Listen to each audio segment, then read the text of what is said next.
Casa tomada, Julio Cortázar. Nos gustaba la casa porque aparte de espaciosa y antigua, hoy que las casas antiguas sucumben a la más ventajosa liquidación de sus materiales, guardaba los recuerdos de nuestros bisabuelos, el abuelo paterno, nuestros padres y toda la infancia. Nos habituamos, Irene y yo, a persistir solos en ella, lo que era una locura, pues en esa casa podían vivir 8 personas sin estorbarse.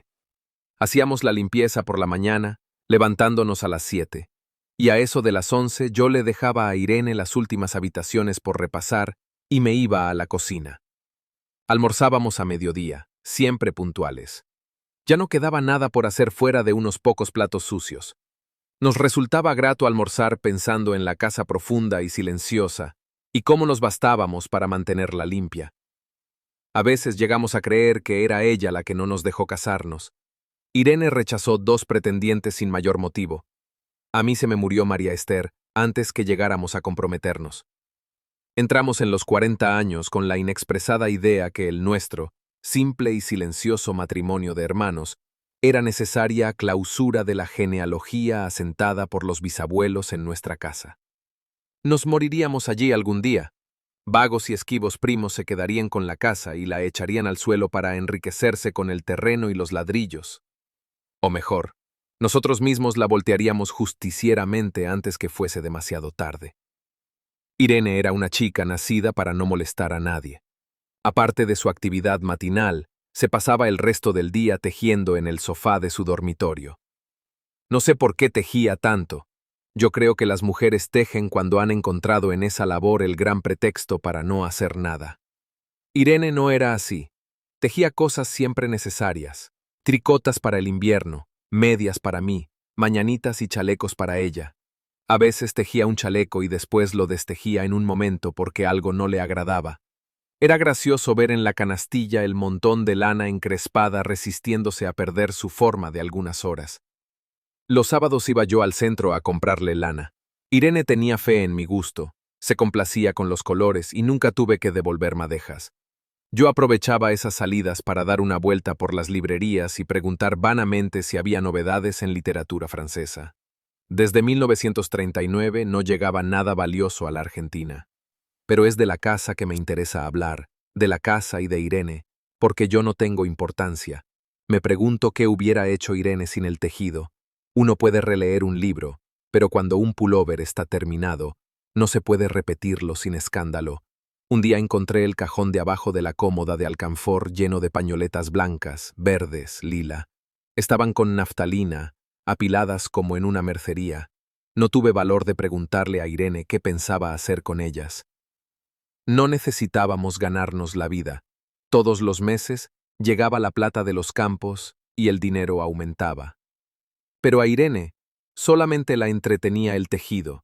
Mostraba una destreza maravillosa y a mí se me iban las horas viéndole las manos como erizos plateados, agujas yendo y viniendo, y 1 o 2 canastillas en el suelo donde se agitaban constantemente los ovillos. Era hermoso. ¿Cómo no acordarme de la distribución de la casa? El comedor, una sala con gobelinos, la biblioteca y 3 dormitorios grandes quedaban en la parte más retirada, la que mira hacia Rodríguez Peña. Solamente un pasillo con su maciza puerta de roble aislaba esa parte del ala delantera, donde había un baño, la cocina, nuestros dormitorios y el living central, al cual comunicaban los dormitorios y el pasillo. Se entraba a la casa por un zaguán con mayólica, y la puerta cancel daba al living, de manera que uno entraba por el zaguán, abría la cancel y pasaba al living. Tenía a los lados las puertas de nuestros dormitorios, y al frente el pasillo que conducía a la parte más retirada. Avanzando por el pasillo se franqueaba la puerta de roble, y más allá empezaba el otro lado de la casa. O bien, se podía girar a la izquierda, justamente antes de la puerta, y seguir por un pasillo más estrecho que llevaba a la cocina y al baño. Cuando la puerta estaba abierta, advertía uno que la casa era muy grande. Si no, daba la impresión de un departamento de los que se edifican ahora, apenas para moverse. Irene y yo vivíamos siempre en esta parte de la casa, casi nunca íbamos más allá de la puerta de roble, salvo para hacer la limpieza, pues es increíble cómo se junta tierra en los muebles. Buenos Aires será una ciudad limpia, pero eso lo debe a sus habitantes y no a otra cosa. Hay demasiada tierra en el aire. Apenas sopla una ráfaga se palpa el polvo en los mármoles de las consolas y entre los rombos de las carpetas de macramé. Da trabajo sacarlo bien con plumero, vuela y se suspende en el aire. Un momento después se deposita de nuevo en los muebles y en los pianos. Lo recordaré siempre con claridad, porque fue simple y sin circunstancias inútiles. Irene estaba tejiendo en su dormitorio. Eran las 8 de la noche y de repente se me ocurrió poner al fuego la pavita del mate. Fui por el pasillo hasta enfrentar la entornada puerta de roble y daba la vuelta al codo que llevaba a la cocina cuando escuché algo en el comedor o la biblioteca. El sonido venía impreciso y sordo, como un volcarse de silla sobre la alfombra o un ahogado susurro de conversación. También lo oí, al mismo tiempo o un segundo después, en el fondo del pasillo que traía desde aquellas piezas hasta la puerta. Me tiré contra la puerta antes que fuera demasiado tarde. La cerré de golpe apoyando el cuerpo. Felizmente la llave estaba puesta de nuestro lado y además corrí el gran cerrojo para más seguridad. Fui a la cocina, calenté la pavita y cuando estuve de vuelta con la bandeja del mate le dije a Irene: tuve que cerrar la puerta del pasillo, han tomado la parte del fondo. Dejó caer el tejido y me miró con sus graves ojos cansados. ¿Estás seguro? Asentí. Entonces, dijo recogiendo las agujas, tendremos que vivir en este lado. Yo cebaba el mate con mucho cuidado, pero ella tardó un rato en reanudar su labor. Me acuerdo que tejía un chaleco gris. A mí me gustaba ese chaleco. Los primeros días nos pareció penoso porque ambos habíamos dejado en la parte tomada muchas cosas que queríamos. Mis libros de literatura francesa, por ejemplo, estaban todos en la biblioteca. Irene extrañaba unas carpetas, un par de pantuflas que tanto la abrigaban en invierno. Yo sentía mi pipa de enebro, y creo que Irene pensó en una botella de esperidina de muchos años. Con frecuencia, pero esto solamente sucedió los primeros días, cerrábamos algún cajón de las cómodas y nos mirábamos con tristeza. No está aquí, y era una cosa más de todo lo que habíamos perdido al otro lado de la casa, pero también tuvimos ventajas. La limpieza se simplificó tanto que aún levantándose tardísimo, a las 9:30, por ejemplo, no daban las 11 y ya estábamos de brazos cruzados.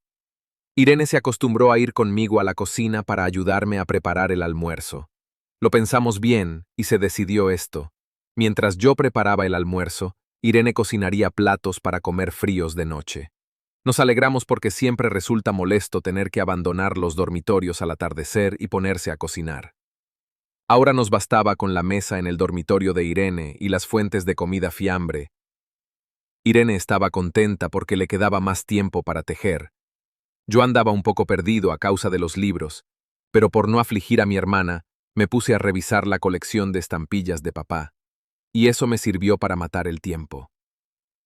Nos divertíamos mucho, cada uno en sus cosas, casi siempre reunidos en el dormitorio de Irene, que era más cómodo. A veces Irene decía: fíjate este punto que se me ha ocurrido, ¿no da un dibujo de trébol? Un rato después era yo el que le ponía ante los ojos un cuadrito de papel para que viese el mérito de algún sello de Eupen y Malmedy. Estábamos bien y poco a poco empezábamos a no pensar. Se puede vivir sin pensar. Cuando Irene soñaba en alta voz, yo me desvelaba enseguida. Nunca pude habituarme a esa voz de estatua o papagayo, voz que viene de los sueños y no de la garganta. Irene decía que mis sueños consistían en grandes sacudones que a veces hacían caer el cobertor. Nuestros dormitorios tenían el living de por medio, pero de noche se escuchaba cualquier cosa en la casa. Nos oíamos respirar, toser, presentíamos el ademán que conduce a la llave del velador, los mutuos y frecuentes insomnios. Aparte de eso, todo estaba callado en la casa. De día eran los rumores domésticos, el roce metálico de las agujas de tejer, un crujido al pasar las hojas del álbum filatélico. La puerta de roble, creo haberlo dicho, era maciza. En la cocina y el baño, que quedaban tocando la parte tomada, nos poníamos a hablar en voz más alta o Irene cantaba canciones de cuna. En una cocina hay demasiado ruido de loza y vidrios para que otros sonidos irrumpan en ella. Muy pocas veces permitíamos allí el silencio, pero cuando tornábamos a los dormitorios y al living, entonces la casa se ponía callada y a media luz, hasta pisábamos más despacio para no molestarnos. Yo creo que era por eso que de noche, cuando Irene empezaba a soñar en voz alta, me desvelaba enseguida. Es casi repetir lo mismo salvo las consecuencias. De noche siento sed, y antes de acostarnos, le dije a Irene que iba hasta la cocina a servirme un vaso de agua. Desde la puerta del dormitorio, ella tejía. Oí ruido en la cocina. Tal vez en la cocina o tal vez en el baño, porque el codo del pasillo apagaba el sonido. A Irene le llamó la atención mi brusca manera de detenerme, y vino a mi lado sin decir palabra. Nos quedamos escuchando los ruidos, notando claramente que eran de este lado de la puerta de roble, en la cocina y el baño, o en el pasillo mismo donde empezaba el codo, casi al lado nuestro. No nos miramos siquiera. Apreté el brazo de Irene y la hice correr conmigo hasta la puerta cancel, sin volvernos hacia atrás. Los ruidos se oían más fuerte, pero siempre sordos, a espaldas nuestras. Cerré de un golpe la cancel y nos quedamos en el zaguán. Ahora no se oía nada. «Han tomado esta parte», dijo Irene. El tejido le colgaba de las manos y las hebras iban hasta la cancel y se perdían debajo. Cuando vio que los ovillos habían quedado del otro lado, soltó el tejido sin mirarlo. «¿Tuviste tiempo de traer alguna cosa?», le pregunté inútilmente. «No, nada». Estábamos con lo puesto. Me acordé de los 15,000 pesos en el armario de mi dormitorio. Ya era tarde ahora. Como me quedaba el reloj pulsera, vi que eran las 11 de la noche. Rodeé con mi brazo la cintura de Irene, yo creo que ella estaba llorando, y salimos así a la calle. Antes de alejarnos tuve lástima. Cerré bien la puerta de entrada y tiré la llave a la alcantarilla. No fuese que a algún pobre diablo se le ocurriera robar y se metiera en la casa, a esa hora y con la casa tomada. Fin.